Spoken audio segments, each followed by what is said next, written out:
Pinalaya siya sa sariling pamamahay sa gitna ng bagyo, habang ang kabit na nagtangkang lunurin ng kanyang anak ay nakangiting nakayakap sa kanyang asawa. Pinili ni Adrian na itapon si Eliza sa putikan kaysa pakinggan ang katotohanan. Ngunit mula sa gabing iyon, namatay ang marupok na asawa at isinilang ang isang palabang ina. Hanggang saan ang kayang tiisin ng isang ina bago niya sunugin ang mundong umagaw sa kanyang anak? Iwanan mo ang pamamahay na ito, Eliza. Ngayon din, you are no longer part of this family.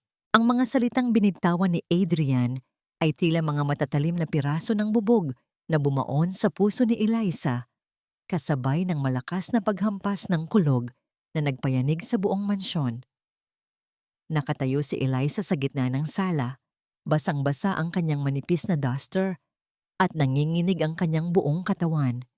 Hindi dahil sa lamig ng ulan, kundi dahil sa hapdi ng kawalang katarungan.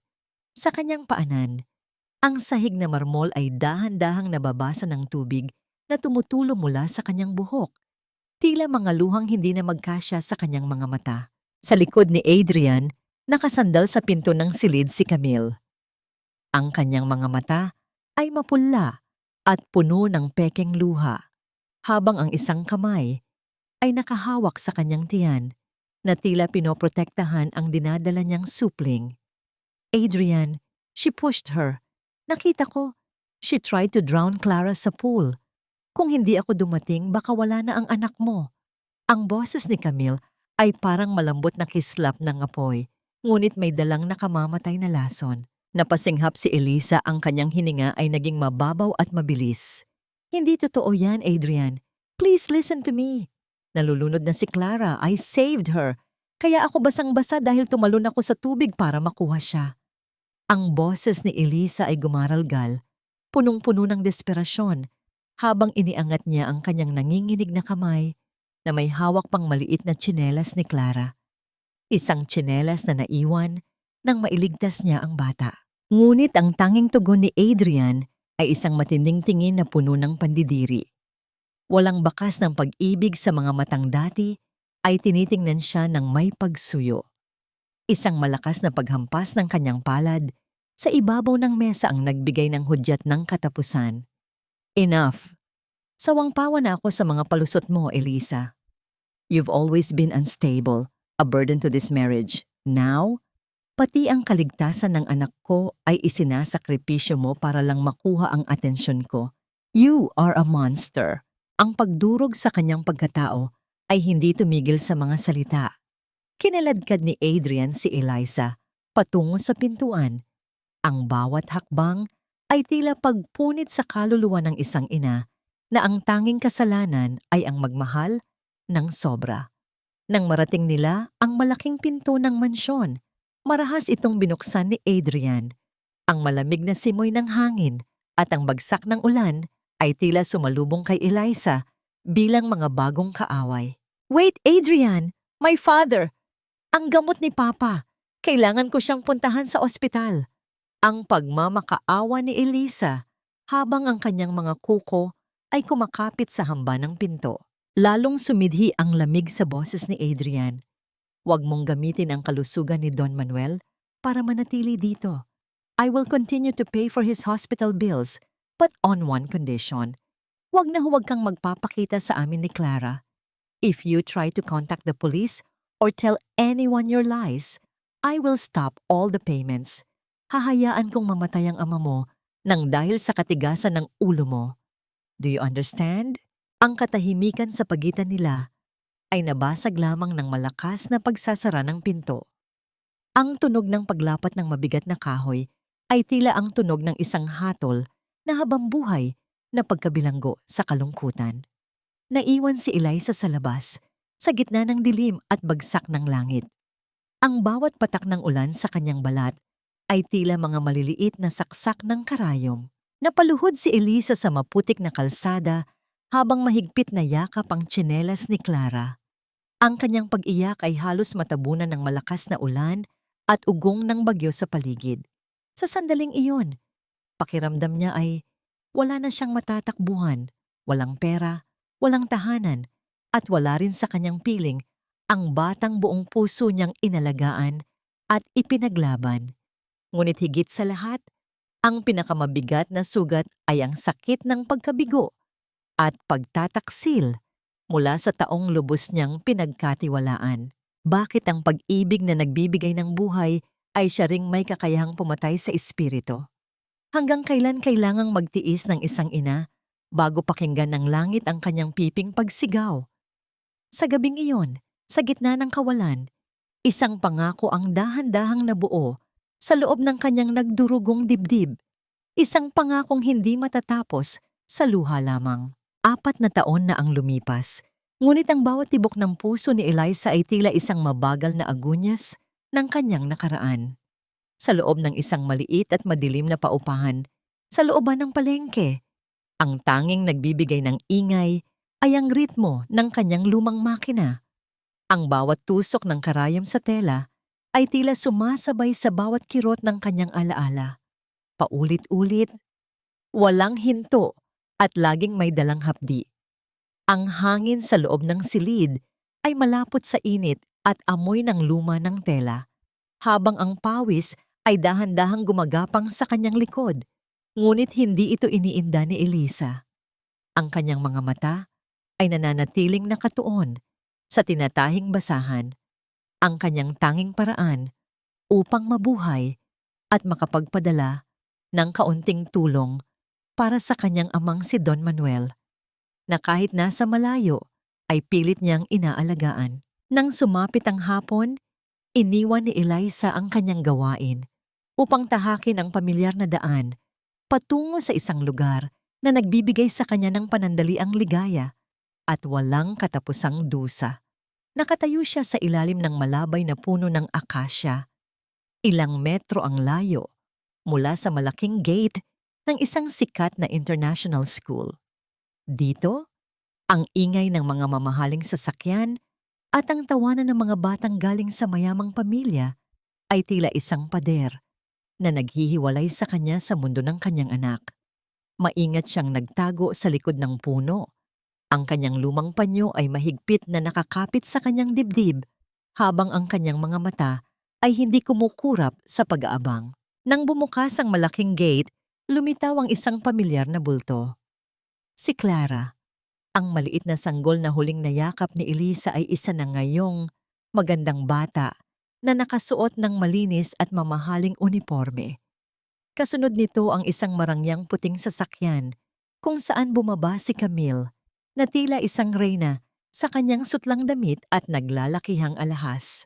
Sa isang iglap, tumakbo si Clara patungo kay Camille at niyakap ito ng mahigpit. "Mama, I did great in school today." Ang boses ni Clara ay umabot sa pandinig ni Eliza, tila isang kidlat na gumuhit sa kanyang puso. Ang salitang mama na dati ay para lamang sa kanya, ay ibinibigay na ngayon sa babaeng sumira sa kanyang buhay. Napahawak si Eliza sa magasgas na balat ng puno upang hindi matumba. Ang kanyang tuhod ay nanginginig at ang kanyang lalamunan ay tila punong-puno ng tuyong buhangin. Habang pinagmamasdan niya ang eksena, napansin niya ang isang bagay na nagpatigil sa kanyang paghinga. Habang nakatalikod si Clara sa sasakyan, mabilis at palihim na kinurot ni Camille ang braso ng bata nang hindi sinasadyang mabitawan nito ang kanyang bag na pang-sports. Nakita ni Eliza ang biglaang paglukot ng mukha ni Clara sa sakit, ngunit agad ding nagpanggap ang bata na walang nangyari dahil sa takot na makikita sa kanyang mga mata. Nang sumakay sila sa sasakyan, isang maliit na bahagi ng mahabang medyas ni Clara ang nausod at doon ay nasilayan ni Eliza ang isang pamilyar na kulay. Isang pasa na tila matagal nang naroroon. Pag-uwi sa kanyang maliit na silid, ang katahimikan ay tila isang mabigat na kumot na bumabalot kay Eliza. Nilapitan niya ang kanyang munting altar kung saan nakalagay ang tanging natitirang litrato ni Clara. Isang kupas na larawan na kuha noong sanggol pa ito. Maingat niyang pinunasan ng alikabok sa ibabaw ng frame gamit ang kanyang duster. Ang kanyang mga daliri ay tila humahaplos sa mukha ng anak. "Anak, Sandali na lang. Nararamdaman ko ang sakit mo kahit malayo ako. Bulong niya sa hangin. Ang kanyang boses ay isang basag na panalangin sa gitna ng kadiliman. Ngunit ang katahimikan ng gabi ay nabasag ng maramdaman ni Eliza na may nakatingin sa kanya mula sa labas ng kanyang bintana. Nang dahan-dahan niyang sulyapan ang kalsada sa ibaba, nakita niya ang pamilyar na sasakyan ni na Camille na dahan-dahang umaandar palayo. Sa loob ng sasakyan, nasilayan ni Eliza ang anino ni Camille na nakatingin ng diretso sa kanya, hindi dahil sa takot, kundi dahil sa isang ngiting puno ng panunuya at banta. Alam ni Camille na naroon siya. Alam ng kaaway na ang ina ay hindi kailanman tuluyang lumayo. Ang tanong na nananatili sa isip ni Eliza habang nakatingin sa kadiliman ay, hanggang kailan niya kayang panoorin ang kanyang anak na unti-unting namamatay sa loob ng isang ginintuang hawla? Ang langit ay biglang nagdilim, tila isang babala ng paparating na unos na matagal nang nagbabadyang sumabog. Ang bawat patak ng ulan ay nagsimulang humalik sa mainit na semento, naglalabas ng pamilyar na amoy ng tuyong lupa na hinaluan ng lamig ng hangin. Nagmamadaling tumakbo si Eliza, yakap-yakap ang isang maliit na supot na naglalaman ng kanyang ginawang regalo para sa kaarawan ni Clara. Isang maliit na hairpin na may disenyong gawa sa perlas, ang kanyang pinakamagandang gawa sa loob ng maraming buwan. Sa kanyang pagmamadali upang hindi mabasa ang regalo, hindi niya napansin ang isang figurang nakatayo sa kanto at sa isang iglap ay bahagya siyang nabangga sa matigas na dibdib ng isang lalaki. "Pasensya na po, hindi ko sinasadya." Ang nanginginig na boses ni Eliza habang pilit niyang pinupulot ang supot na nahulog sa basang kalsada. Ngunit bago pa niya maabot ang regalo, isang malaking itim na payong ang biglang sumilong sa kanyang paningin. Pinatitigil ang bawat patak ng ulan na nagnanais na basain siya. Isang malinis at malambot na kamay ang unang kumuha sa supot. Ang lalaking may-ari ng payong ay si Gabriel.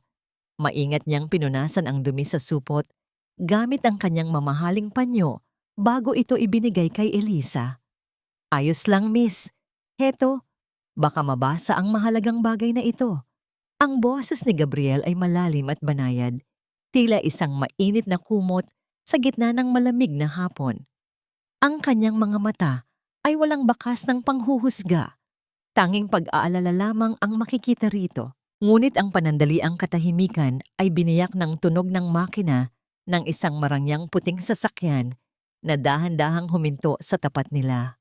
Bumaba ang bintana nito at lumabas ang mukha ni Adrian. Kasunod ang nanunuyang tingin ni Camille. "Look at you, Eliza." Basang-basa sa ulan, parang isang basahan na itinapon sa kalsada. Ang tawa ni Adrian ay puno ng lason, tila isang kutsilyong humihiwa sa natitirang dangal ni Eliza. Sumandig si Camille sa balikat ni Adrian. Ang kanyang labi ay nakapinta ng mapulang lipstick na tila dugo. "Sweetheart, huwag mo namang ganyanin si Eliza. Baka isipin ng bagong kaibigan niya na masama tayong tao.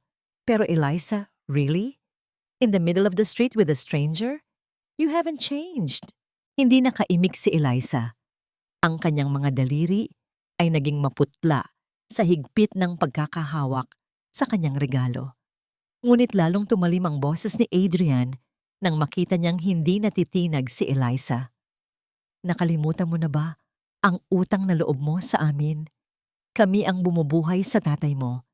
Isang maling galaw mo lang, isang reklamo sa pulis tungkol sa nakaraan, at sisiguraduhin kong wala ng gamot na makakarating sa ospital niya. Mahiya ka naman sa sarili mo, Eliza. You are nothing without us." Ang bawat salita ni Adrian ay tila isang mabigat na kadena na pumupulupot sa leeg ni Eliza.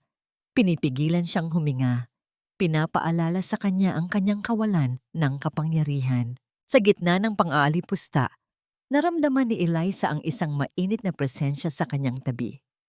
Hindi nagsalita si Gabriel ng malakas, ngunit dahan-dahan niyang inusod ang kanyang payong upang masiguradong ang balikat ni Eliza ay tuluyang nasisilungan, kahit na ang sarili niyang kanang balikat ay nagsisimula na ring mabasa ng ulan. Tiningnan ni Gabriel si Adrian ng may matigas at malamig na awtoridad, isang tingin na tila nagsasabing hindi lahat ng tao ay kayang takutin ng pera. Ang simpleng pagkilos na ito ni Gabriel, ang pagtayo sa tabi niya bilang panangga, ay nagdulot ng isang kakaibang pintig sa puso ni Eliza Emma. Isang pakiramdam ng kaligtasan na matagal na niyang nakalimutan. Nang umandar palayo ang sasakyan ni na Adrian, ang tanging naiwan ay ang tunog ng ulan na tumatama sa itim na payong ni Gabriel. Nanatiling nakatayo ang dalawa sa gitna ng kalsada, tila isang maliit na isla sa gitna ng malupit na karagatan. Tumingin si Gabriel kay Eliza at sa unang pagkakataon, naramdaman ni Eliza na hindi siya nakikita bilang isang biktima, kundi bilang isang tao. Hindi mo kailangang pasanin ang lahat ng ito ng mag-isa, ang mahinang bulong ni Gabriel. Ngunit habang tumitingin si Eliza sa mga matang puno ng kabutihan, isang masakit na tanong ang bumulabog sa kanyang isipan. Karapat-dapat ba ang isang pusong puno ng sugat at nakaraan na tumanggap ng ganitong uri ng pagkalinga? O isa lamang itong panandaliang silong bago ang mas malaking bagyo? Ang pag-uwi ni Eliza sa kanyang maliit na silid ay hindi nagdala ng kapayapaan, kundi isang panibagong sugat sa kanyang puso. Nang hawakan niya ang trangka ng pinto, naramdaman niya ang kakaibang luwag nito. At sa pagpasok niya, ang bumungad ay ang mga gamit na nagkalat sa sahig. Ang kanyang tanging maleta ay nakabukas, at ang mga tahi niyang basahan ay tila mga luray na pakpak ng ibon na nagkalat sa bawat sulok. Alam ni Eliza, hindi magnanakaw ang pumasok dito, kundi ang mga galamay ni Camille na naghahanap ng anuman na maaaring gamitin laban sa kanya. Ngunit sa kabila ng takot, ang kanyang isipan ay nakatuon sa isang mas mahalagang bagay, ang piano recital ni Clara na gaganapin sa gabing iyon. Suot ang isang kupas na uniforme ng tagalinis na hiniram niya sa isang kakilala. Pumasok si Eliza sa marangyang auditorium ng isang tanyag na hotel.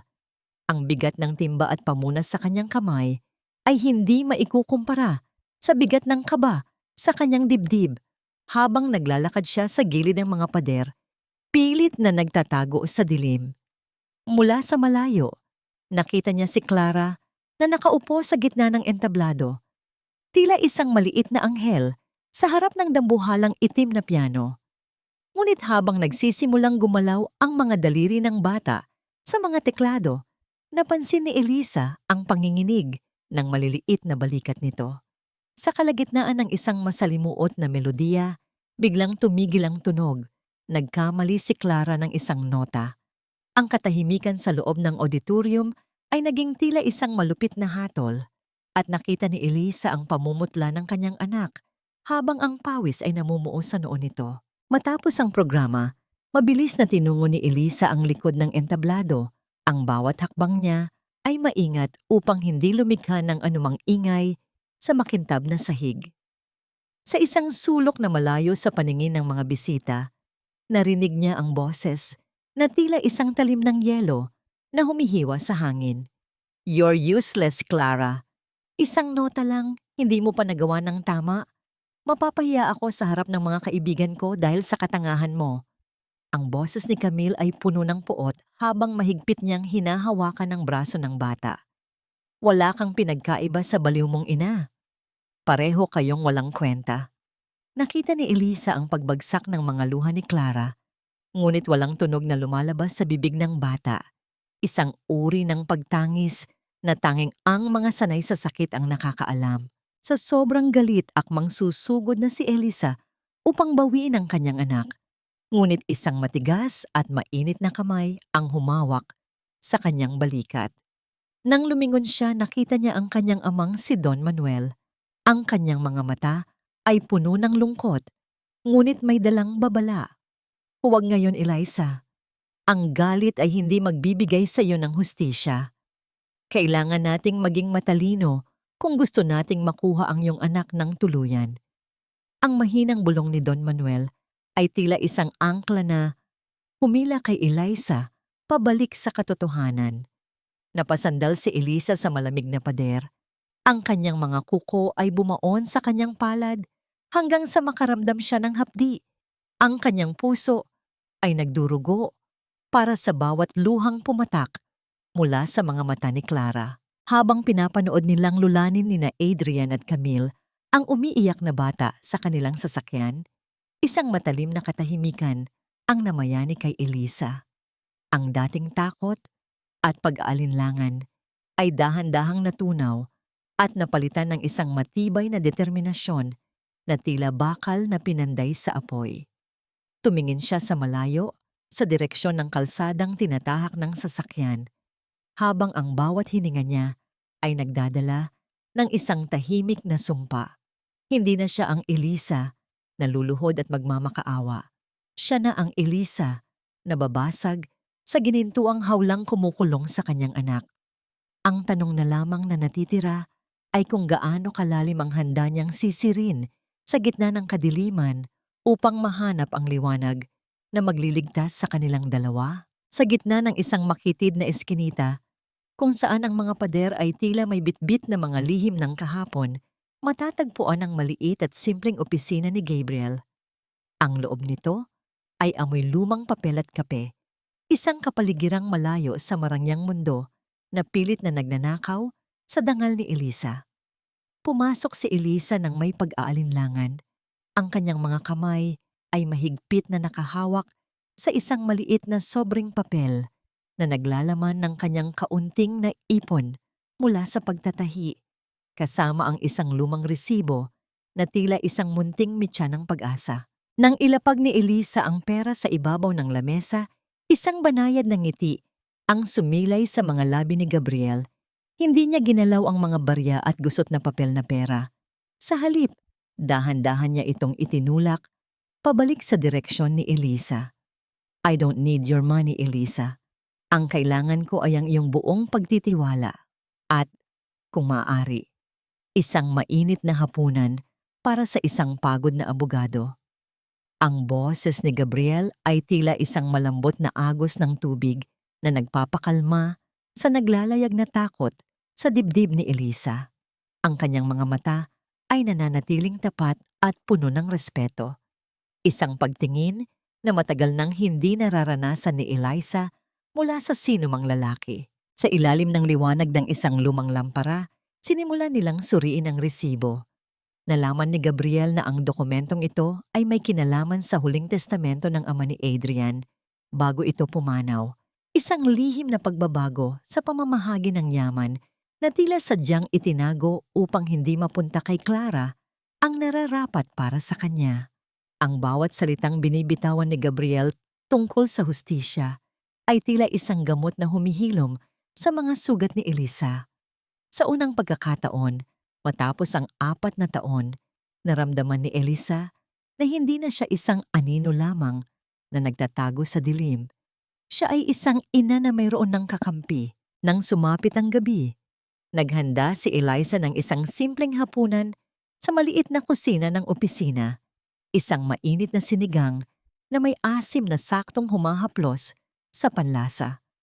Habang magkasama silang kumakain sa ilalim ng tahimik na gabi, ang tanging ingay ay ang banayad na paggalaw ng mga kubyerto sa pinggan. Kinuha ni Gabriel ang unang higop ng sabaw, dahan-dahang ipinikit ang kanyang mga mata, at isang buntong hininga ng ginhawa ang lumabas sa kanyang mga labi. Lasa itong tahanan, Eliza. It feels like home. Ang bulong ni Gabriel na tila isang haplos sa kaluluwa.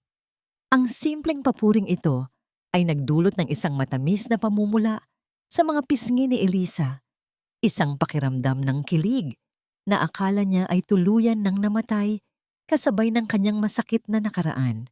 Ngunit ang panandaliang kapayapaan ay nabasag nang biglang maramdaman ni Gabriel ang panginginig ng kanyang telepono sa ibabaw ng lamesa. Ang tunog ng pag-vibrate nito ay tila isang babala na nagpabago sa aura ng paligid. Nang sagutin niya ang tawag, ang kanyang mukha ay unti-unting namutla at ang kanyang mga kilay ay nagsalubong sa matinding pag-aalala.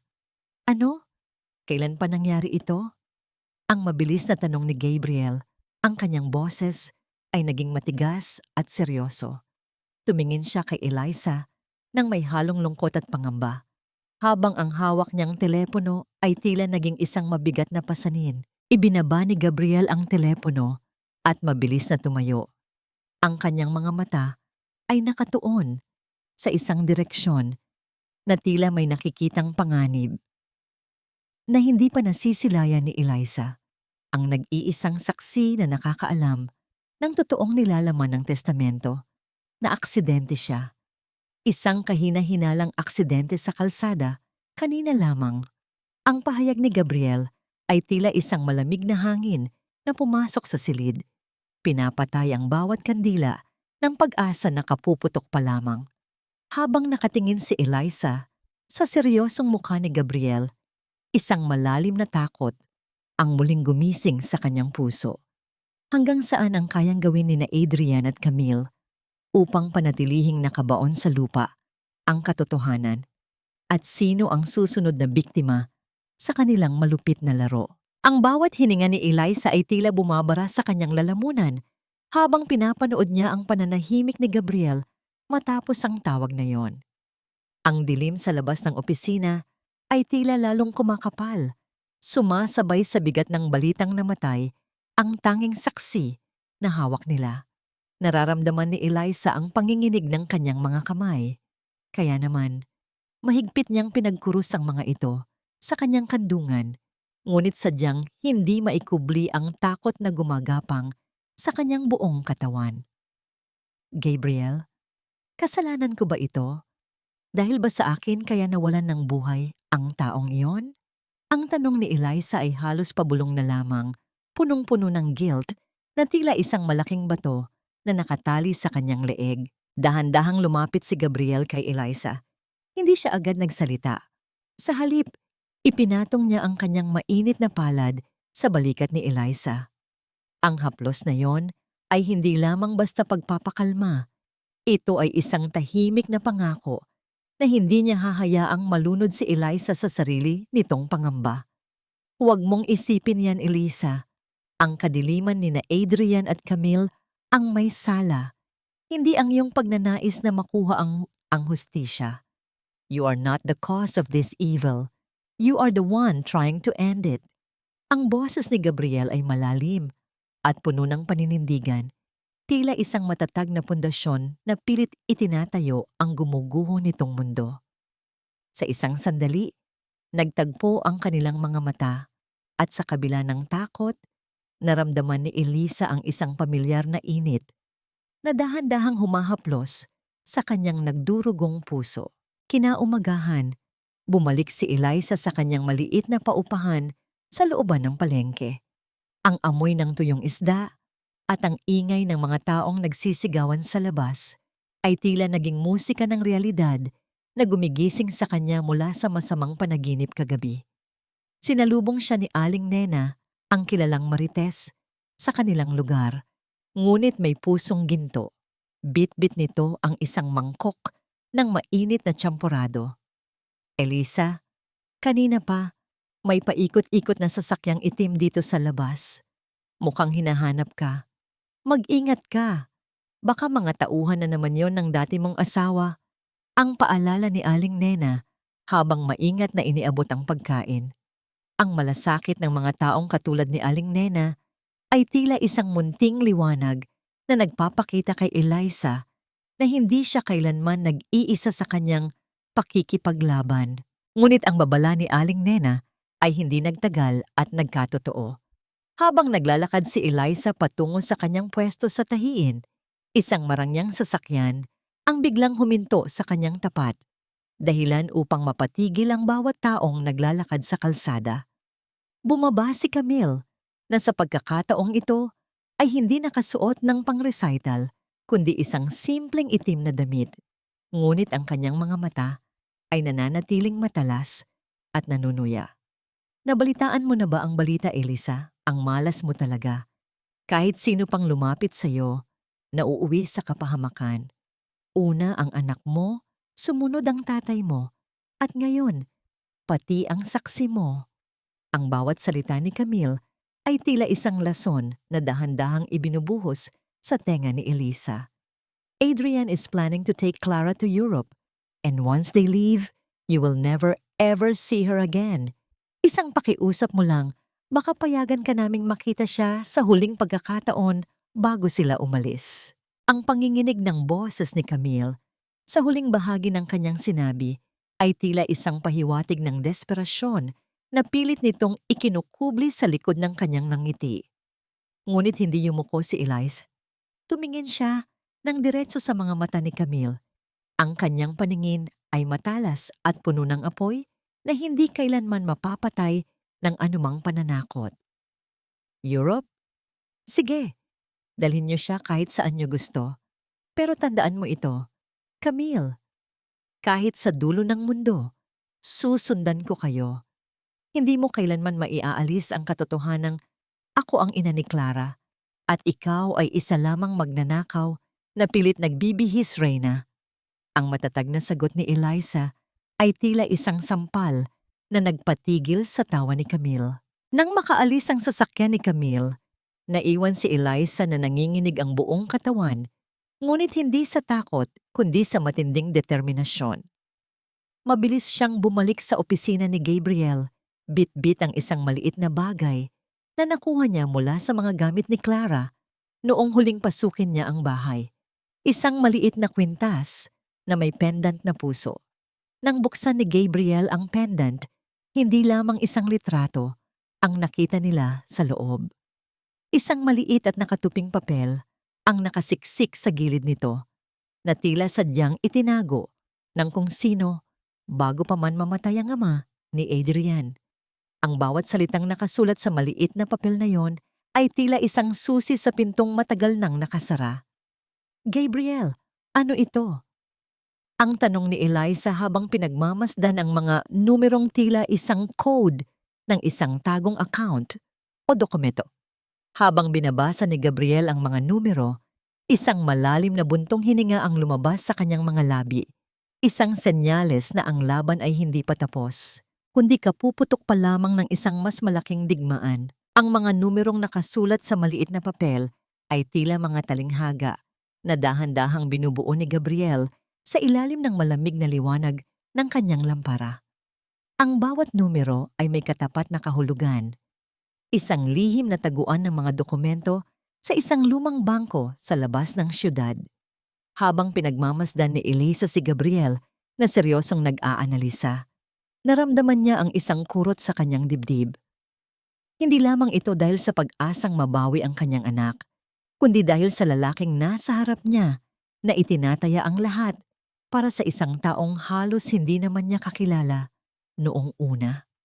Ang katahimikan sa loob ng opisina ay tila isang banal na sandali, kung saan ang tanging naririnig ay ang banayad na paghinga ni Gabriel at ang malayo at mahinang ugong ng mga sasakyan sa labas. Elisa, ang mga numerong ito ay hindi lamang basta code. Ito ay ang susi sa isang safety deposit box na nakapangalan sa lolo ni Clara. Kung tama ang hinala ko, narito ang orihinal na testamento na magpapatunay na ikaw ang itinalagang tagapangalaga ng yaman ni Clara at hindi sina Adrian.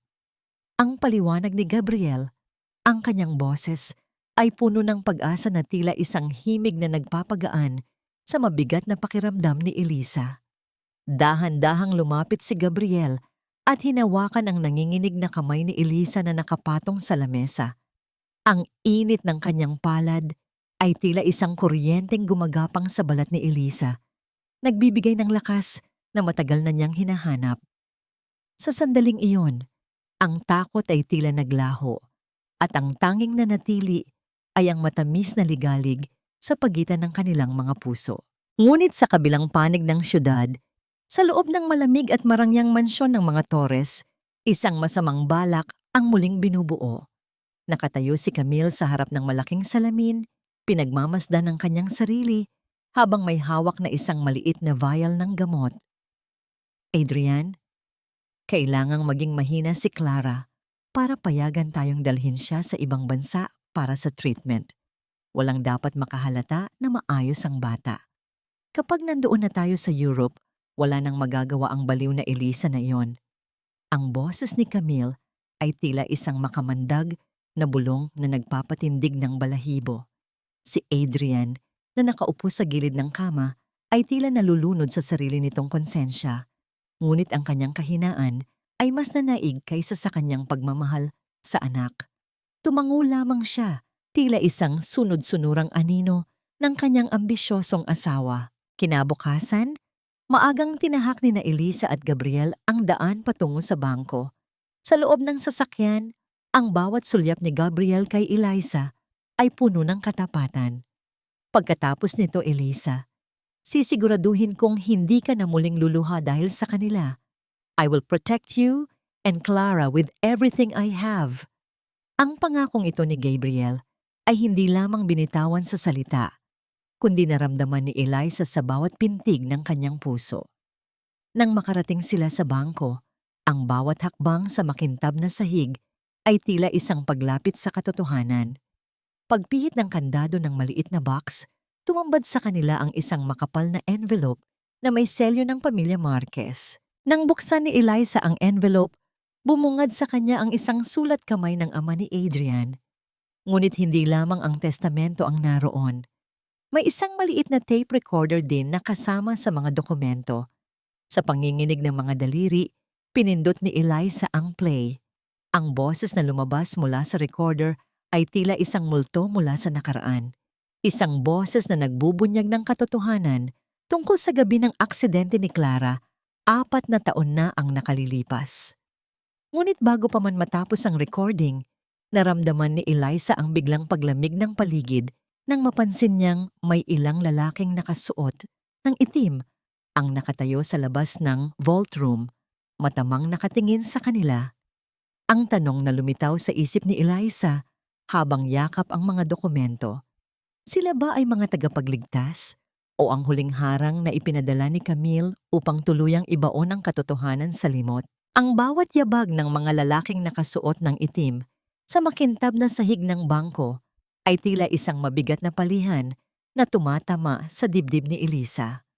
Ang kanyang mga kamay ay naging kasing lamig ng yelo habang mahigpit niyang niyayakap ang envelope sa kanyang dibdib, ang tanging ebidensya ng kanyang katotohanan. Ngunit bago pa man makalapit ang mga anino ng panganib, dahan-dahang humakbang si Gabriel sa harap ni Eliza. Ang kanyang likod ay tila isang matatag na pader na naghihiwalay kay Eliza sa anumang pananakit. Sa isang mahinahon, ngunit matalim na boses, kinausap ni Gabriel ang mga lalaki, habang ang kanyang mga mata ay nananatiling matatag at puno ng awtoridad, dahilan upang mapatigil ang mga ito sa kanilang balak. Sa tulong ng mga gwardiya ng bangko at sa bigat ng lisensya ni Gabriel bilang abogado, nagawa nilang makalabas ng ligtas. Bitbit ang kayamanan ng katotohanan na matagal nang ibinaon sa limot. Sa loob ng sasakyan ni Gabriel, ang katahimikan ay tila isang makapal na ulap na bumabalot sa kanilang dalawa. Nanginginig pa rin ang mga daliri ni Eliza habang hawak ang tape recorder. Nang muli niyang pindutin ang play, ang boses ng ama ni Adrian ay naging malinaw, punong-puno ng pagsisisi at takot. Inamin nito sa recording na nakita niya ang lahat sa gabing iyon. Nakita niya kung paano sadyang itinulak ni Camille si Clara sa pool at kung paano niya hinayaang malunod ang bata bago pa man dumating si Eliza. Adrian, ang asawa mo ay isang lason. Ang huling mga salita sa tape na tila isang kulog na nagpaguho sa natitirang piraso ng puso ni Eliza. Napahikbi si Eliza, ang kanyang mga balikat ay nayayanig sa tindi ng sakit at galit na 4 na taon niyang dinala sa kanyang pag-iisa. 4 na taon siyang namuhay bilang isang kriminal sa mata ng lipunan, habang ang tunay na halimaw ay malayang naninirahan sa kanyang tahanan. Dahan-dahang itinigil ni Gabriel ang sasakyan sa gilid ng isang tahimik na kalsada. Hindi siya nagsalita. Sa halip ay hinayaan niya lamang na mailabas ni Eliza ang lahat ng kanyang hinanakit. Nang medyo kumalma na si Eliza, Kinuha ni Gabriel ang isang malinis na panyo at maingat na pinunasan ang mga luha sa pisngi nito. Ang kanyang haplos ay banayad, tila isang mahinang ihip ng hangin na nagnanais na pawiin ang init ng pighati. Hustisya, Elisa, malapit na nating makuha iyon. I promise you, Camille will pay for every tear you shed. Ang bulong ni Gabriel na puno ng katapatan. Sa sandaling iyon, naramdaman ni Elisa ang isang uri ng kapayapaan na matagal nang ipinagkait sa kanya. Ang init ng presensya ni Gabriel ay tila isang gamot na dahan-dahang humihilom sa mga sugat na akala niya ay habambuhay na magdurugo. Habang nagpaplano sila sa loob ng opisina ni Gabriel, muling sumagi sa isip ni Eliza ang mga mata ni Clara noong huli niya itong makita sa recital. May mali.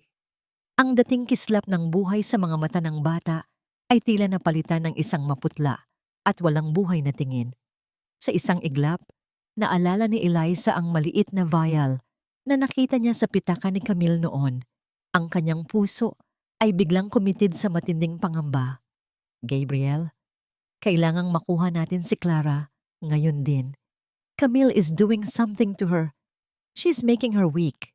Ang boses ni Elisa ay puno ng takot na tila isang hula ng isang paparating na trahedya.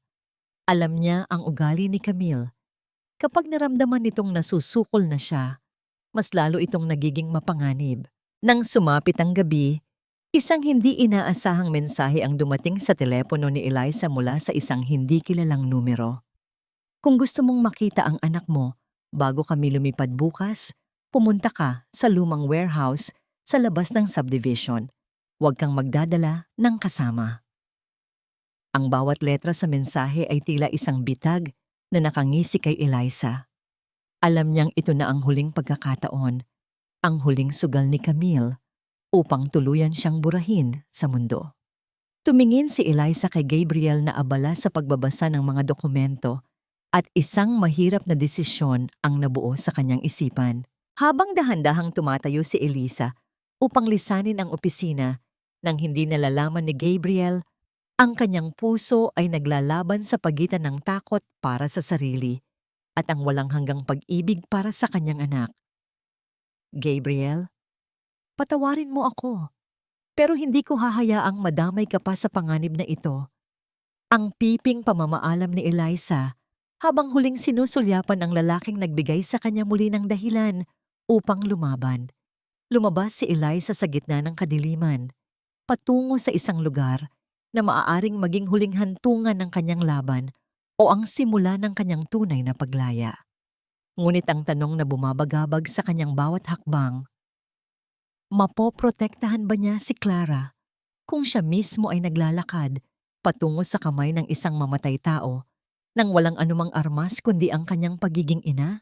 Ang dilim ng gabi ay tila isang malaking balabal na bumabalot sa bawat hakbang ni Eliza, habang ang lamig ng hangin ay tumatagos sa kanyang manipis na jacket. Ang kalsada patungo sa lumang bodega ay sunog sa katahimikan, isang katahimikang nagbibigay ng babala sa kanyang puso. Ang bawat paggalaw ng mga tuyong dahon sa semento ay tila mga bulong ng pag-aalinlangan, ngunit ang mukha ni Clara na punong-puno ng luha, ang tanging imaheng nagbibigay sa kanya ng lakas. Sa kanyang bulsa, mahigpit niyang hawak ang maliit na papel na may mga numero, ang tanging sandata niya laban sa kasamaan ni Camille. Ngunit alam ni Eliza na sa pagkakataong ito, hindi lamang papel ang nakataya, kundi ang mismong hininga ng kanyang anak. Nang marating niya ang bodega, ang amoy ng kalawang at luma ng kahoy ang sumalubong sa kanya. Ang liwanag mula sa buwan ay bahagyang sumisilip sa mga butas ng bubong na lumilikha ng mga mahahabang anino sa sahig. Sa gitna ng malawak at bakanteng espasyo, nakita niya ang isang pamilyar na bulto. Nakaupo si Clara sa isang maliit na upuang kahoy. Ang kanyang ulo ay nakayuko at ang kanyang mga mata ay tila hindi makadilat ng maayos. Sa tabi ng bata, nakatayo si Camille.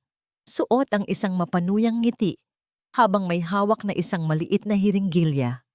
Ang anyo ni Camille, sa ilalim ng malamig na liwanag, ay tila isang anino ng kamatayan na handang sumunggab sa anumang oras. So, you actually came. Ang tapang mo rin, Elisa. O baka naman sadyang tanga ka lang.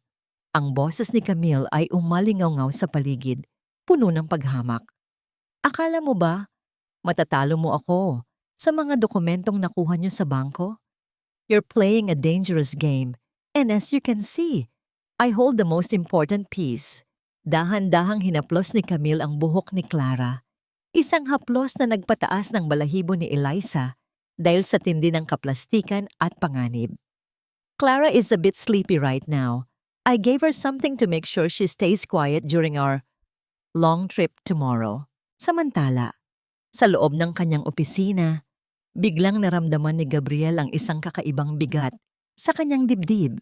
Nang lumingon siya sa pwesto ni Elisa, ang tanging nakita niya ay ang bakanting upuan at ang tasa ng kape na hindi pa nauubos, ngunit wala na ang init nito.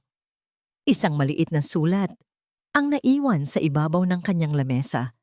Sa bawat salitang binabasa ni Gabriel, ang kanyang puso ay tila pinipiga ng matinding pangamba at galit sa sarili. Patawarin mo ako, Gabriel. Hindi ko kayang makitang madamay ka pa. Kailangan kong iligtas ang anak ko sa sarili kong paraan.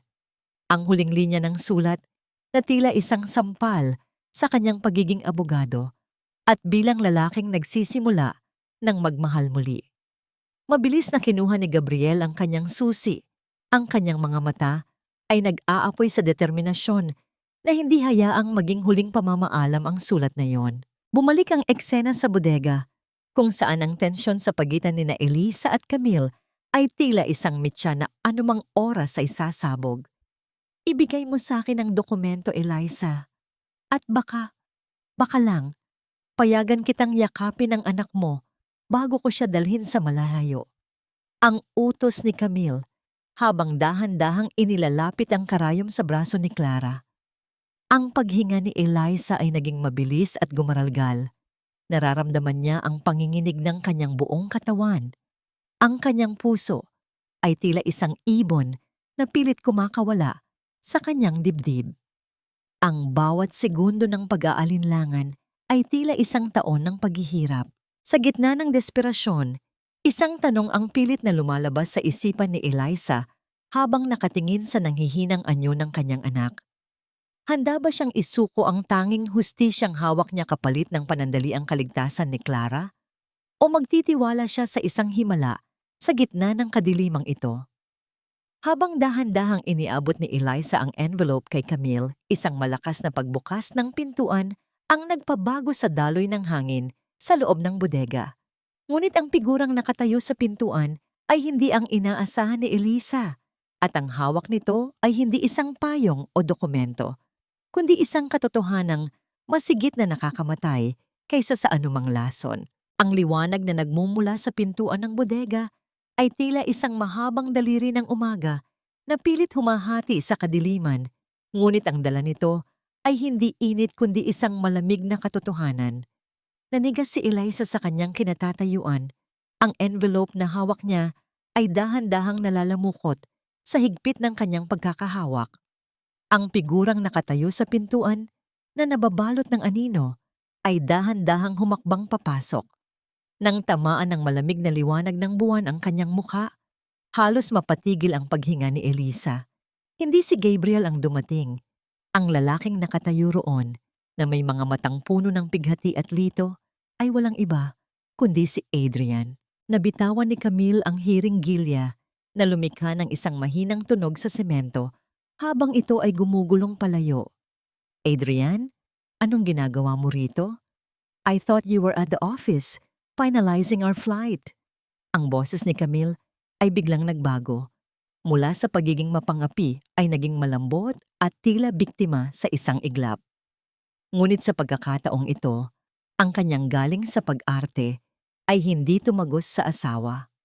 Hawak ni Adrian ang kanyang telepono, kung saan naririnig ang isang live na usapan.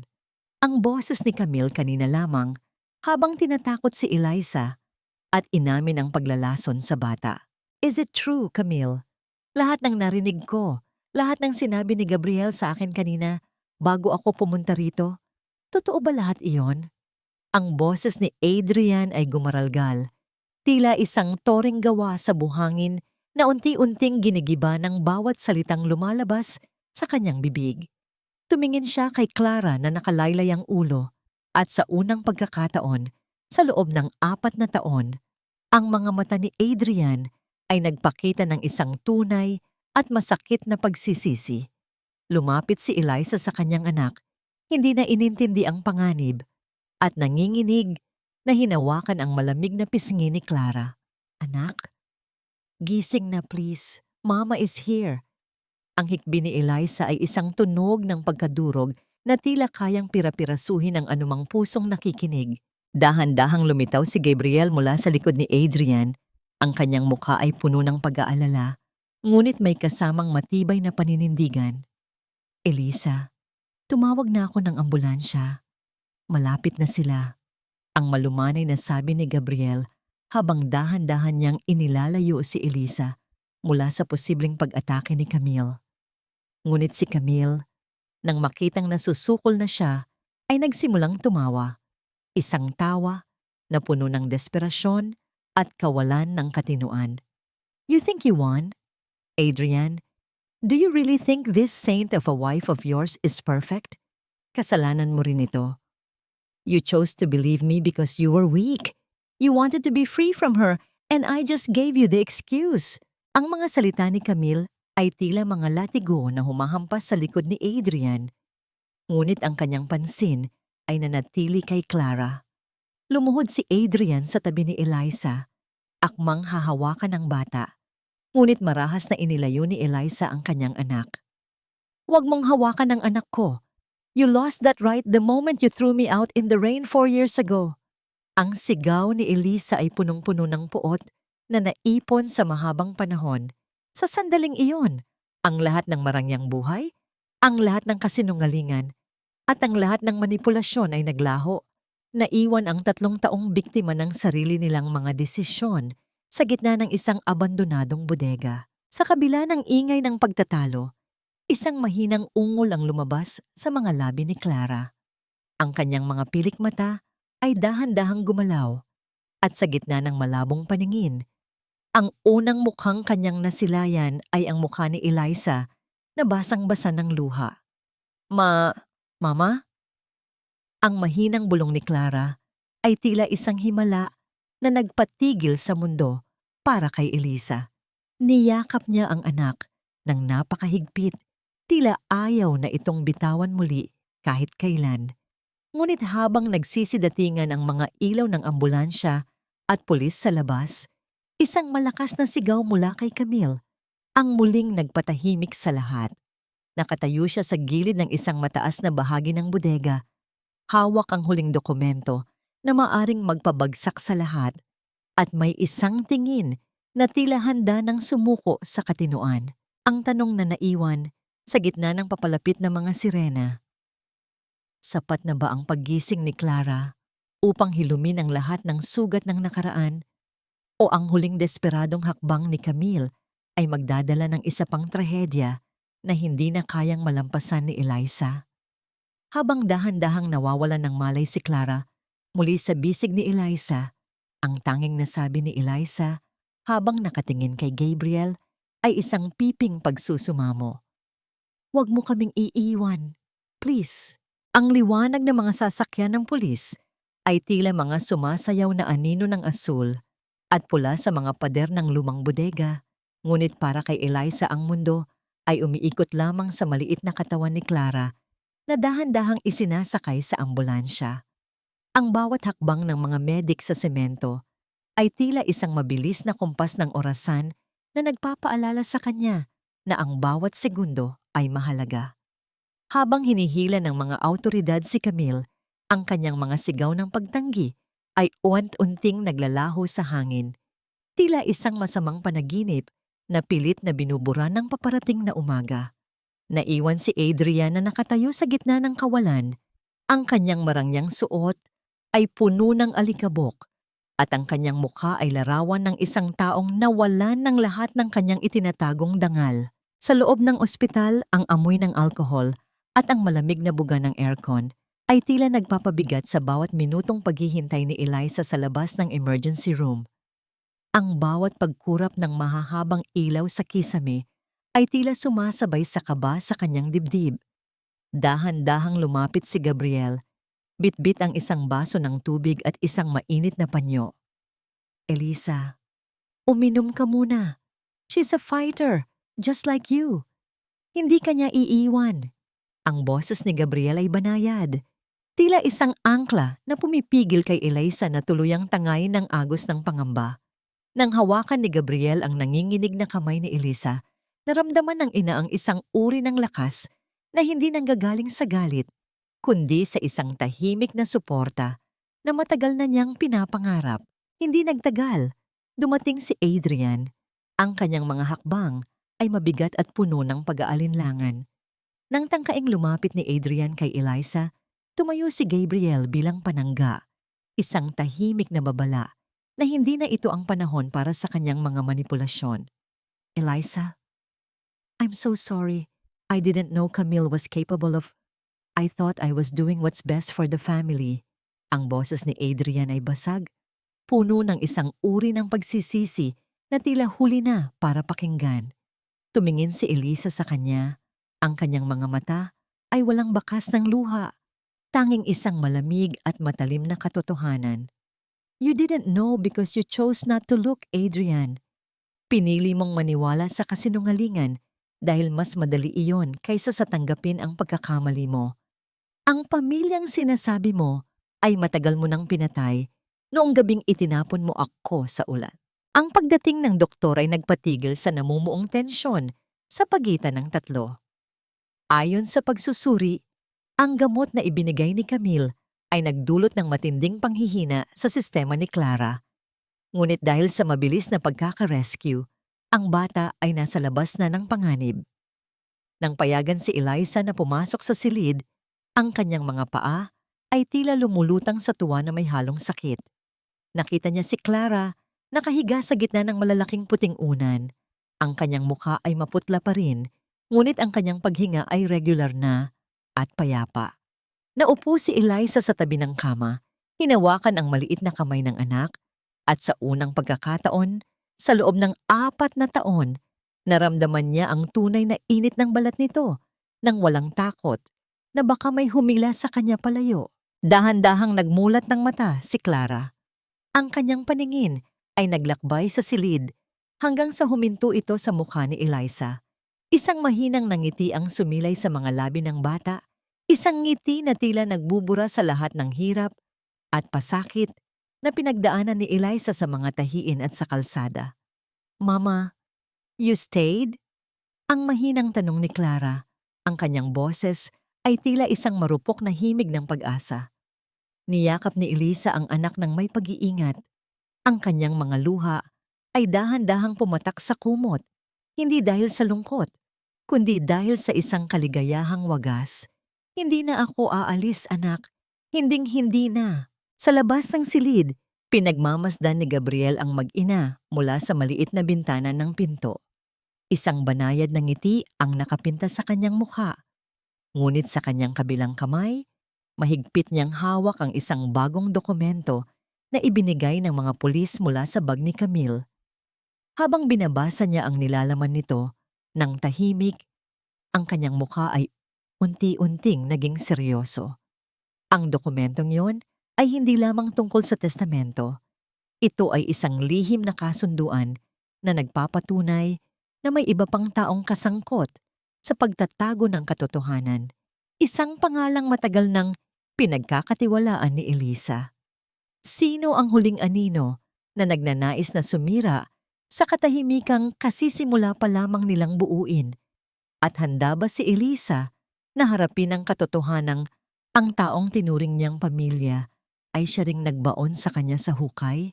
Ang bawat anino sa loob ng hospital room ay tila nagkukwento ng nakaraang puno ng panlilinlang, habang si Eliza ay nananatiling nakayuko sa tabi ng kama ni Clara. Ang kanyang mga kamay ay dahan-dahang humahaplos sa buhok ng anak. Tila sinusubukang burahin ang bawat alaala ng sakit na dulot ng mga nakaraang taon. Sa kabilang panig ng pinto, nakatayo si Gabriel. Ang kanyang mukha ay nababalot ng seryosong ekspresyon habang muli niyang binabasa ang lihim na dokumentong nakuha nila mula kay Camille. Ang pangalang nakasulat sa kontrata, isang pirma na pamilyar kay Elisa, ay tila isang matalim na sibat na unti-unting bumabaon sa kanyang tiwala. Iyon ay ang pangalan ni Don Manuel, ang kanyang sariling ama. Pumasok si Gabriel sa silid. Ang bawat hakbang niya ay maingat upang hindi makagambala sa katahimikan ng mag-ina. Nang magtagpo ang kanilang mga paningin, nakita ni Elisa ang pait na pilit na itinatago ni Gabriel. Inabot nito ang dokumento. Ang papel ay bahagyang nangangatog sa kanyang mga kamay. Binasa ni Elisa ang nilalaman. Isang kasunduan kung saan pumayag ang kanyang ama na ilipat ang lahat ng karapatan ni Clara sa pangangalaga ng pamilya Torres kapalit ng sustento para sa kanyang pagpapagamot at isang malaking halaga ng pera. Ang bawat salita sa papel ay tila mga suntok na nagpabagsak sa buong mundo ni Elisa. Ang taong itinuring niyang kakampi, ang taong tanging sandigan niya sa gitna ng unos, ang siya palang unang nagbenta sa kanila. Hindi mapigilan ni Eliza ang pag-agos ng kanyang mga luha, hindi dahil sa galit, kundi dahil sa isang uri ng pighati na mas malalim pa sa anumang sugat. Ang kanyang buong pagkatao ay tila gumuho sa gitna ng silid. Ang pagtataksil ng sariling ama ay isang dagok na hindi kayang tapatan ng anumang paliwanag. Lumapit si Gabriel at inilapat ang kanyang kamay sa likod ni Eliza. Nagbibigay ng init na nagpapahintulot sa kanya na sumandal sa kanyang balikat. Ang bawat paghikbi ni Eliza ay isang pagpapalaya sa sakit na matagal niyang kinimkim. Sa mga sandaling iyon, ang tanging nagbibigay ng katiyakan sa kanyang mundong nagkawatak-watak ay ang presensya ni Gabriel, ang lalaking nakakita sa kanyang pinakamababang sandali at piniling manatili sa kanyang tabi. Nang dahan-dahang magmulat ng mata si Clara, nakita niya ang kanyang ina na nakasandal sa dibdib ng isang estranghero habang umiiyak ng tahimik. "Mama, bakit ka po umiiyak? May masakit ba?" Ang mahinang boses ng bata ay tila isang malambot na sapot na nagpabalik kay Eliza sa kanyang katinuan. Mabilis na pinunasan ni Eliza ang kanyang mukha. Pilit na nag-aayos ng sarili upang hindi makita ng anak ang lalim ng kanyang pagkadurog. Ngunit sa likod ng kanyang nangiti, ang puso ni Eliza ay naging kasing tigas ng bato. Ang kanyang ama ay darating sa ospital anumang oras at sa pagkakataong ito, hindi na siya ang anak na luluhod at susunod. Siya na ang Eliza na handang maningil para sa bawat kasinungalingang itinanim sa kanyang buhay. Habang naghihintay sila sa pagdating ni Don Manuel, ang bawat segundong lumilipas ay tila isang matagal na pag-aabang sa isang malupit na pagtatapos. Sa bawat pagtikhim ng mga dumadaang nurse sa labas, inaasahan ni Elisa na makita ang mukha ng kanyang ama. Ang tanong na hindi matapos-tapos sa kanyang isipan habang hinihimas ang buhok ni Clara ay kung paano niya sasabihin sa anak na ang taong itinuro niyang maging mabuting lolo ay siya palang dahilan ng pagkakawatak-watak nila. Kaya ba ni Elisa na patawarin ang taong nagtraidor sa kanya? O ang laban na ito para sa hustisya ay mauuwi sa pagputol sa huling hibla ng koneksyon na natitira sa kanyang nakaraan? Ang bawat segundong lumilipas sa loob ng malamig na pasilyo ng ospital ay tila isang matalim na gunting na uent-unting pinuputol ang natitirang pag-asa ni Elisa. Nakaupo siya sa tabi ni Clara, ngunit ang kanyang isipan ay lumilipad sa madidilim na alaala ng gabing pinalaya siya sa sarili niyang tahanan. Ang balitang hatid ni Gabriel ay tila isang malakas na hampas ng alon na nagpaguho sa kanyang mundo. Inaasikaso na nina Adrian at Camille ang mga papeles upang dalhin si Clara sa isang boarding school sa ibang bansa. Alam ni Eliza, kapag nailipad na ang bata, tuluyan na itong mawawala sa kanyang mga kamay at ang katotohanan ay habang buhay ng mababaon sa limot. Nanlamig ang mga daliri ni Eliza at ang kanyang paghinga ay naging mababaw at gumaralgal. Hindi maari. Hindi nila pwedeng gawin ito sa anak ko. Ang bulong niya na puno ng desperasyon habang ang kanyang katawan ay nagsisimulang manginig sa matinding trauma. Ngunit bago pa man siya tuluyang lamunin ng takot, naramdaman ni Eliza ang dalawang matatag at mainit na palad na humawak sa kanyang nanginginig na mga kamay. Si Gabriel iyon. Ang kanyang mga mata ay nanatiling kalmado, ngunit puno ng apoy ng determinasyon. Eliza, tingnan mo ako. Look at me. Ang boses ni Gabriel ay tila isang angkla na humila sa kanya, pabalik mula sa gitna ng unos. Hindi yun mangyayari. I promise you. Hindi ko hahayaang ilayo nila si Clara. We still have time. Sa gitna ng katahimikan ng ospital, ang init ng pagkakalapat ng kanilang mga palad ay nagbigay kay Eliza ng isang uri ng lakas na matagal na niyang pinapangarap. Ang pakiramdam na mayroon siyang kakampi na hindi siya bibitawan. Sa labas ng ospital, ang samahan ng mga marites sa pangunguna ni Aling Nena ay hindi na natiling tahimik. Sa kabila ng kanilang pagiging mapangusisa, ang kanilang malasakit kay Eliza ay naging isang mahalagang sandata. Gamit ang kanilang mga mata sa bawat kanto, nalaman nila na ang sasakyan ni Camille ay nakaparada sa labas ng isang mamahaling restaurant kung saan nakikipagkita si Adrian sa mga abogado. Sa isang pagkakataon na puno ng diskarte, nagawa ng grupo ni Aling Nena na makuha ang maliit na memory card mula sa dashcam ng sasakyan ni Camille na tila isang lihim na kayamanang ipinasapa sa nila hanggang sa makarating ito sa mga kamay ni Eliza at Gabriel. Nang pakinggan nila ang audio recording sa loob ng opisina ni Gabriel, ang bawat salitang lumalabas ay tila isang laso na nagpapatigas sa puso ni Eliza. Rinig na rinig ang malupit na boses ni Camille habang pinagtatawanan ang paghihirap ni Eliza at ang pag-amin nito sa pagpapalit ng testamento. Adrian, relax. Kapag nakuha na natin ang pera mula sa trust fund ni Clara, wala na tayong kailangang katakutan. Let that crazy woman rot in the streets. Ang tinig ni Camille ay puno ng panunuya na tila isang sampal sa bawat luhang pumatak sa mga mata ni Eliza sa loob ng 4 na taon. Ang galit ni Eliza ay hindi na humantong sa pag-iyak. Sa halip, ito ay naging isang malamig at matalim na paninindigan. Bumalik si Eliza sa ospital upang maghanda.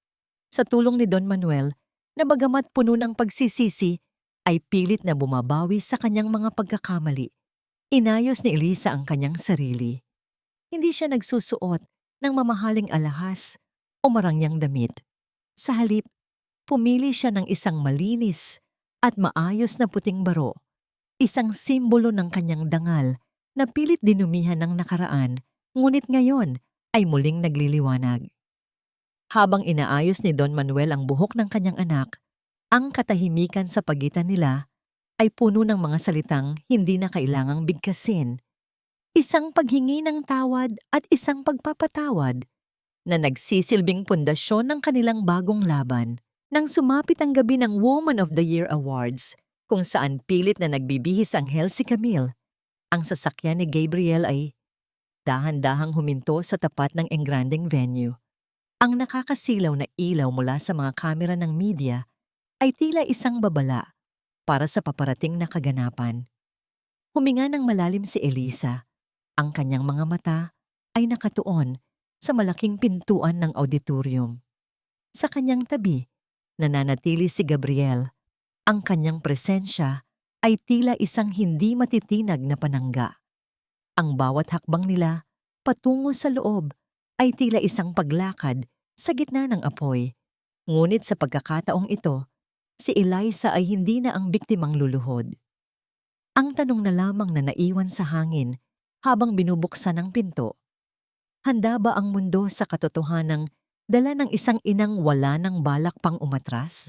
Binalot ng nakakasilaw na liwanag ang engrandeng auditorium, kung saan ang bawat sulok ay amoy mamahaling pabango at puno ng tawanan ng mga elite ng lipunan. Sa gitna ng entablado, nakatayo si Camille, ang tila reyna ng gabi, na may hawak na tropeo habang nagbibigay ng talumpati tungkol sa kahalagahan ng integridad at pagmamahal sa pamilya. Ang bawat salitang lumalabas sa kanyang bibig ay tila isang matamis na lason na pinapalakpakan ng mga taong walang kamalay-malay sa dumi ng kanyang nakaraan. Sa gilid ng entablado, nakangiti si Adrian. Ang kanyang mukha ay puno ng pagmamalaki, tila isang lalaking naniniwala na ang kanyang mga kasalanan ay tuluyan na ring nabaon sa limot kasama ng dangal ni Elisa. Ang kislap ng mga kristal na chandeliers sa kisame ay tila sumasalamin sa mapanlinlang na ningning ng kanilang tagumpay. Ngunit ang panandaliang kaligayahan ay naputol ng bumukas ang malalaking pintuan sa likuran ng auditorium na lumikha ng isang malakas na pagtulak ng hangin na tila humahawi sa init ng pagtitipon. Ang katahimikan ay tila isang mabigat na kumot na biglang bumalot sa buong paligid. Pinapatay ang bawat palakpakan at bulungan. Pumasok si Elisa. Suot ang kanyang simpleng puting baro na tila isang simbolo ng dalisay na liwanag sa gitna ng kadiliman ng kasinungalingan. Kasunod niya si Gabriel, na ang bawat hakbang sa makintab na sahig ay puno ng awtoridad at paninindigan. Ang bawat mata sa auditorium ay nakatuon sa kanila, habang ang panginginig ng mga kamay ni Eliza ay dahan-dahang nawawala, napapalitan ng isang matatag na tingin na diretso sa mga mata ni Camille. Hindi pa tapos ang gabi, Camille. Ang katarungan ay hindi nakukuha sa pamamagitan ng isang tropeo. Ang boses ni Elisa ay malumanay, ngunit may dalang bigat na tila kayang gumuho sa buong entablado. Mabilis na umakyat si Gabriel sa entablado. Hawak ang isang court order at ang warrant of arrest na nagpapatunay ng legalidad ng kanilang presensya. Sa isang iglap, ang malaking screen sa likuran ni Camille ay nagpalit ng anyo. Hindi na ang mga litrato ng kanyang kawanggawa ang lumitaw, kundi ang audio recording na nakuha mula sa dashcam. Ang bawat insulto ni Camille kay Clara, ang pag-amin niya sa pagpapalit ng testamento at ang kanyang malupit na plano ay umalingaw-ngaw sa buong auditorium. Tila mga kulog na bumabasag sa bawat pandinig. Ang bawat taong nakikinig ay tila nabato sa kanilang kinatatayuan, habang ang bulungan ng kahihiyan ay nagsimulang kumalat sa bawat hanay ng mga upuan na parang isang mabilis na apoy. Ang mukha ni Camille ay nawalan ng kulay, tila isang pader na unti-unting nagbibitak-bitak sa ilalim ng bigat ng katotohanan. This is a lie. Inimbento lang nila ito para sirain ako. Ang sigaw ni Camille. Ngunit ang kanyang boses ay naging matinis at puno ng desperasyon na tila isang sugatang hayop na nasusukol. Sa gitna ng kaguluhan, tinangka ni Adrian na isisi ang lahat kay Camille upang isalba ang kanyang sariling pangalan. Hindi ko alam ang lahat ng ito, Camille. You manipulated me too. Ikaw ang nagtulak sa akin na gawin ang lahat ng ito. Ang hiyaw ni Adrian, ngunit ang kanyang kataksilan ay lalo lamang nagpaigting sa galit ng mga tao. Ang bawat guardia na dati ay nakahandang protektahan, sila ay isa-isang tumalikod. Mas piniling panigan ang katotohanang nasaksihan nila. Ang hiya na matagal nang iniwasan ni na Adrian at Camille ay tuluyan na silang nilamon sa harap ng buong lipunan.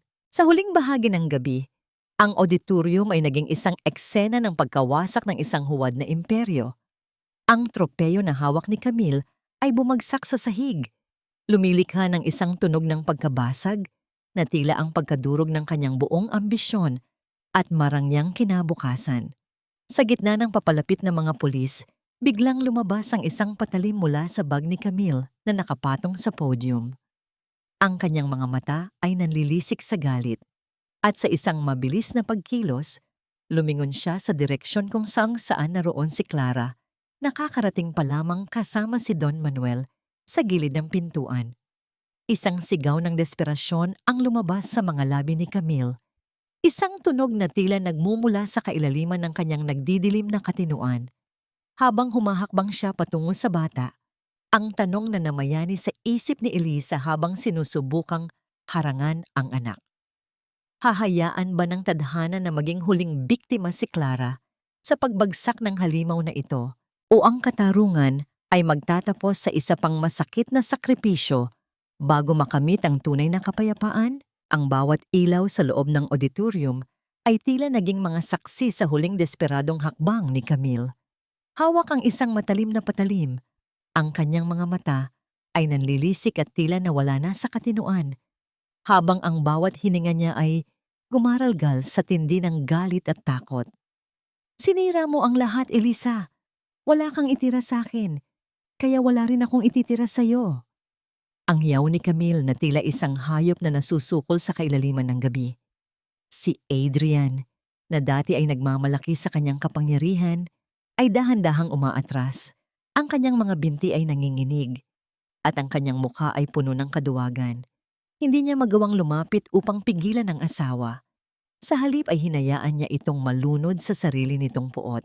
Sa gitna ng kaguluhan, lumabas si Clara mula sa likod ng entablado kasama si Don Manuel.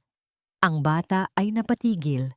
Ang kanyang maliliit na kamay ay nakatakip sa kanyang bibig habang pinagmamasdan ang babaeng tinawag niyang mama sa loob ng 4 na taon. Nakita ni Clara ang tunay na anyo ni Camille, hindi ang mapagmahal na reyna, kundi isang aninong puno ng lason. Clara, halika rito. Halika sa akin. Ang utos ni Camille. Ang kanyang boses ay pilit na naglalambing ngunit may dalang nakakangilong panganib. Sinubukan ni Camille na gamitin ang takot at ang nakasanayang pagsunod ng bata upang makuha itong muli bilang panangga. Ngunit sa kabilang panig, nakatayo si Elisa. Hindi siya sumigaw, hindi siya nagmakaawa ng may histerya. Sa halip, dahan-dahan niyang iniunat ang kanyang mga kamay, ang kanyang boses ay tila isang malumanay na awit na nagpapatahimik sa anumang unos. Clara, anak, tingnan mo ang mga mata ni Mama. Dito ka sa akin. Ligtas ka na. Ang bulong ni Elisa ay punong-puno ng init, pag-ibig, at ng bawat sakripisyong tiniis niya sa loob ng 4 na taon sa ilalim ng ulan at init ng araw. Sa isang sandali na tila tumigil ang pag-inog ng mundo, nagtagpo ang mga mata ng mag-ina. Nakita ni Clara ang katotohanan sa mga mata ni Elisa, ang tunay na tahanang matagal nang ipinagkait sa kanya. Sa isang mabilis at hindi inaasahang pagkilos, tumalikod si Clara kay Camille. Umiyak ang bata ng malakas, ngunit hindi ito iyak ng takot, kundi isang iyak ng pagpapalaya. Tumakbo si Clara nang mabilis hanggat kaya ng kanyang maliliit na paa, hindi palayo, kundi patungo sa mahigpit at mainit na yakap ni Eliza. Nang maglapat ang kanilang mga balat, naramdaman ni Eliza ang bawat pintig ng puso ng kanyang anak, ang amoy ng buhok nito, at ang bigat ng pag-ibig na matagal na niyang inilaan. Mama! Mama ko! Ang boses ni Clara ay tila isang anghel na umaawit ng tagumpay. Niyakap ni Eliza ang anak ng napakahigpit. Itinago ang mukha ng bata sa kanyang dibdib upang hindi na nito makita ang anumang pangit na pangyayari. Kasabay ng pagyakap na yon, pumasok ang mga pulis at mabilis na pinalibutan si Camille. Binitiwan ni Camille ang patalim na lumikha ng isang matinis na alingawngaw sa malamig na marmol habang ito ay bumabagsak. Tila hudyat ng pagtatapos ng kanyang paghahari. Napaluhod si Camille sa sahig. Ang kanyang marangyang damit ay nadumihan ng alikabok, habang ang kanyang mga luha ay pumatak sa sahig ng walang saysay. Wala na ang yaman, wala na ang dangal, at wala na ang kapangyarihan. Si Adrian naman ay naiwang mag-isa. Tinalikuran ng lahat ng kanyang mga kasosyo at hinamak ng lipunang dati ay nagnanais na mapabilang siya. Ang katarungan ay hindi lamang dumating sa anyo ng mga posas, kundi sa anyo ng pagkawalang halaga ng kanilang mga buhay sa harap ng katotohanan. Lumapit si Gabriel at maingat na ipinatong ang kanyang jacket sa mga balikat ni na Eliza at Clara. Ginamit niya ang kanyang katawan upang harangan ang mga nakakasilaw na ilaw ng mga kamera mula sa media. Pinoprotektahan ang kanilang kapayapaan sa gitna ng kaguluhan. Tapos na, Eliza. Ligtas na kayo. I will take you home. Ang mahinang bulong ni Gabriel, ang kanyang boses ay puno ng pagsuyo at isang tahimik na pangako ng isang bagong simula. Tumingin si Eliza kay Gabriel at sa gitna ng kanyang mga luha ng kaligayahan, naramdaman niya ang isang uri ng pag-asa na hindi lamang tungkol sa pagbawi sa anak, kundi tungkol sa posibilidad na muling magmahal at pagkatiwalaan ang tadhana. Habang dahan-dahan silang naglalakad palabas ng auditorium, yakap-yakap ang anak at nasa tabi ang lalaking nagligtas sa kanyang kaluluwa. Naramdaman ni Eliza na ang mahabang gabi ng kanyang buhay ay tapos na at ang unang sinag ng bukang liwayway ay nagsisimula nang humalik sa kanyang mukha. Isang taon ang mabilis na lumipas, tila isang banayad na agos ng ilog na dahan-dahang tinangay ang mga labi ng bagyo mula sa buhay ni Eliza. Ang sikat ng araw sa hapong iyon ay tila isang gintong haplos sa malawak na hardin ng kanilang bagong tahanan. Isang simpleng bahay na hindi kasing laki ng mansyon ng mga Torres, ngunit bawat sulok ay punong-puno ng init at tunay na pagmamahal. Ang amoy ng namumukadkad na mga bulaklak ng sampagita ay humahalimuyak sa hangin, sumasabay sa malambing na halakhak ni Clara na kasalukuyang nakikipaglaro sa isang maliit na tuta sa damuhan. Wala na ang takot sa mga mata ng bata. Ang dating maputlang pisngi ay muling nagkaroon ng kulay ng buhay at kagalakan. Sa loob ng bahay nakaupo si Eliza sa harap ng kanyang bagong makina. Hindi na siya nagtatahi ng mga basahan sa dilim. Siya na ngayon ang may-ari ng isang maliit na patahian na unti-unting nakikilala dahil sa husay at dangal na ipinapasok niya sa bawat tahi. Nakatanggap siya ng isang sulat kaninang umaga mula sa bilangguan. Isang sulat mula kay Adrian na humihingi ng tawad at nagmamakaawang muling makita si Clara. Bahagyang ngumiti si Eliza, isang nangiting hindi puno ng puot kundi ng kapayapaan. Pinatawad na niya si Adrian at Camille sa kanyang puso, hindi dahil karapat-dapat sila sa kapatawaran, kundi dahil ayaw na niyang bitbitin ang bigat ng galit sa kanyang paglalakad patungo sa hinaharap. Ngunit ang pagpapatawad ay hindi nangangahulugang pagbabalik. Alam ni Eliza na ang kanyang buhay ay matagal nang nakalaya sa tanikala ng nakaraan. Si Camille ay nananatiling nakapiit, pilit na binubunot ang mga tinik na siya rin ang nagtanim, habang si Adrian ay naiwang namumuhay sa anino ng kanyang sariling mga maling desisyon. Dahan-dahang bumukas ang pinto at pumasok si Don Manuel, bit-bit ang isang tray ng merienda. Ang kanyang paglakad ay may kaunting bagal na dala ng katandaan, ngunit ang kanyang mga mata ay nagniningning sa katuwaan habang pinapanood ang kanyang anak at apo. Eliza, anak, magpahinga ka muna. Kanina ka pa dyan sa tahiin mo. Ang boses ni Don Manuel ay puno ng pagsuyo, isang uri ng pagbawi sa mga taong hindi niya nagawang protektahan ang kanyang anak. Hinawakan ni Eliza ang kamay ng ama, isang tahimik na pagtanggap na ang bawat sugat sa kanilang relasyon ay dahan-dahan na ring naghihilom sa tulong ng panahon at pag-unawa. Nang dumaan ang mga oras at lumubog na ang araw, dumating si Gabriel. Ang tunog ng kanyang mga hakbang sa kahoy na veranda ay tila isang pamilyar na himig na nagpapatigil sa bawat kaba ni Eliza. Bit-bit ni Gabriel ang isang bungkos ng mga sariwang rosas at ang kanyang palaging mainit na ngiti. I brought these for the most hardworking woman I know. Ang biro ni Gabriel habang inilalapag ang mga bulaklak sa lamesa. Lumapit siya kay Eliza at banayad na ipinatong ang kanyang kamay sa balikat nito. Isang haplos na nagpapadama ng kaligtasan at katiyakan. Gabriel, thank you for everything. Hindi ko alam kung nasaan kami ngayon kung hindi dahil sa iyo. Ang bulong ni Elisa habang nakasandal ang kanyang ulo sa balikat ng lalaki. Isang banayad na halik sa noo ang naging tugon ni Gabriel. Isang pangako na sa susunod na kabanata ng kanilang buhay, hindi na muling lalakad si Eliza nang nag-iisa sa ilalim ng ulan.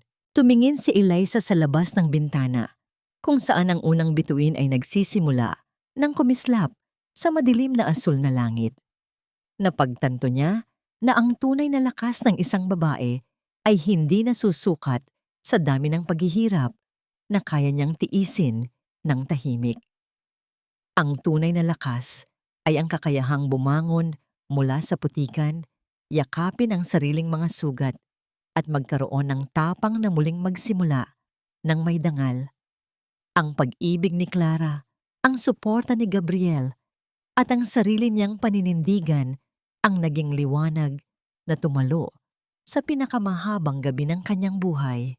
Ngayon, sa ilalim ng tahimik at payapang gabi, alam ni Eliza na ang bawat tahi ng kanyang nakaraan, gaano man ito kasakit, ay bahagi lamang ng isang mas malaki at mas magandang disenyo ng kanyang muling pagsilang.